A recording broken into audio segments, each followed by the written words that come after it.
Welcome sa Dries TV. Kung interesado ka sa ganitong news, huwag kalimutang isubscribe ang ating YouTube channel. Maraming salamat! Welcome back again sa ating YouTube channel mga kakimpaw. And sa update natin ito, ang pag-uusapan natin ay tungkol sa mga importanteng kaganapan kina Kim and syempre kay Paula Avellino. Pero bago po ang lahat, maraming salamat sa inyong patuloy na pag-support at pagsubaybay sa mga daily update natin.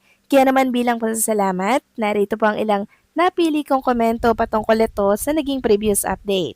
Unang komento mula po ito kay Ginang Nida Corsiega. Sabi niya ay sus kung totoong may babae na sinasabi ng bashers na yan, ipakita mo ng buo para mapaniwalaan ka. Pero yung ginagawa mo, mema lang, ginawa mo lang tangang sarili mo. Ipakita mo ng buo bashers para hindi ka namin pagtatawanan. Solid Kimpaw ako, senior na rin ako, hindi ko mapipikot or mapapaikot sa kalokohan mo ha. Ipakita mo ng buo, wag AI. Yes, tama kayo dyan. Ginang Neda, Corsiega, wag yung AI. Yung totoo dapat kasi marunong naman tayong magtingin kung AI lang ba yung picture, 'di ba mga kakimpaw? Kaya hinahamon natin siya na ilabas niya yung picture na tinatago niya kung gusto siyang paniwalaan, 'di ba? Pero kung mema lang at gawa-gawa lang ng kwento, walang maipalabas na pruweba, alam na natin ang kanyang motibo. Siraan ng paulit-ulit si Paula Avellino. Yun mga kakimpaw. Kaya wag po kayong basta-basta na lang magtitiwala or maniniwala sa mga nababasa po ninyo sa mundo ng social media kasi sa panahon ngayon, sobrang daming fake news na nagsisilabasan mga kakimpaw. Kaya payo ko, suriing mabuti yung mga nababasa bago magalit, bago ma-high blood, 'di ba? Kasi hindi po ninyo deserve magalit, mainis. Kasi walang kwenta yung mga nababasa nyo dyan, okay? So maraming salamat sa komento, Ginang Nida. God bless po and mabuhay kayo. Next comment naman mula po kay Ginang Annalyn Hiccup. Sabi niya, good morning dear. Si Paulo lang yata ang artista na hindi nabalitaan na kung sino-sinong babae ang kasama niya at kung sino-sinong artista ang pinaglalaroan niya. Kasi yung nanira na yan, siguro siya yung babaeng inggit na makuha si Paulo. Alam nyo, kung may secret girlfriend si Paulo ay hindi magtatagal ang tambalan nila. Talaga bang tiningnan niya lahat ng video ni Paulo magmula luma hanggang ngayon?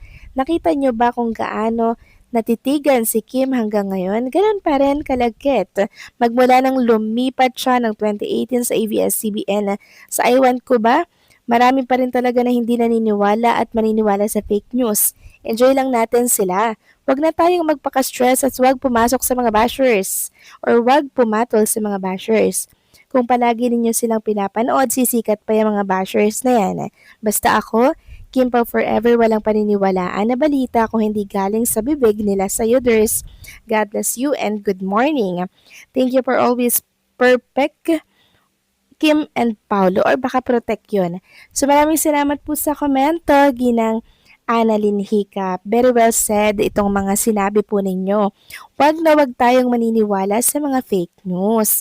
Lagi ko naman po yung ipinapaalala sa mga seniors natin dahil sobrang dali nilang maniwala. Lalo na sa mga nababasa nila.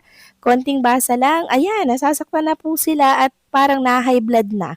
So wag naman sana ng ganun kasi hindi po hindi nyo deserve magalit sa walang kwenta po na mga fake news na nababasa sa mundo ng social media. Alagaan po ninyo ang kalusugan, maging ang inyong sarili dahil ang dami pong fake news talaga ngayon na nagsisilabasan. Maniwala kayo at isa-isip ninyo itong sinabi ni Ginang Annalyn Hiccup. Okay? So maraming salamat po Ginang Annalyn Hiccup. God bless and mabuhay kayo. So ito na nga pag-usapan na natin mga kakimpaw ang mga topic na nakalap natin sa araw na to ng Friday at unahin na nga nating pag-usapan.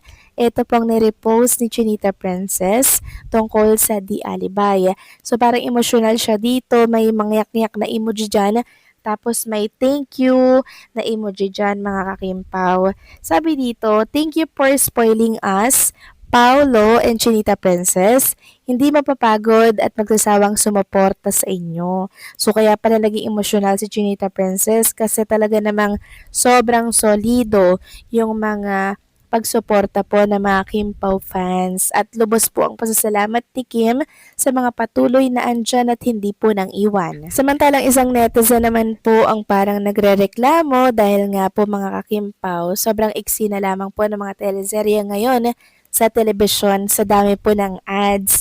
Sabi po dito ni Ma'am Lavelle, kailan kaya babaguhin ng PH Showbiz yung less than 30 minutes per episode sa mga teleserye?